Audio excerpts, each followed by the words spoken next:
In today's video, I'll teach you how to fix Instagram links not working. So if Instagram links is not working, first of all, what you have to do is launch up an Instagram application. You can see over here it has been opened. So what you have to do is access the settings. For that, tap on the profile icon that you can see at the bottom right corner of your screen.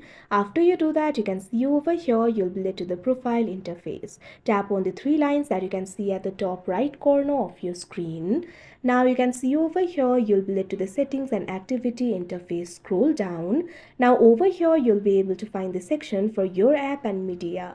You'll be able to find various options over here. At second last, you'll be able to find the option for app website permissions. Tap on it. Now you'll be able to find three options over here. At third, you'll be able to find the option for message links. Tap on it.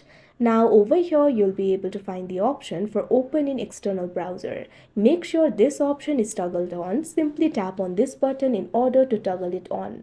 Now you can see over here, this option has been toggled on. Now after that, your problem will be solved and any links shared to you will open externally with the help of the browsers like Safari and Chrome. So like this, you'll be able to fix your problem. So that is how you fix Instagram links not working. I hope you found this video helpful. Thank you for watching.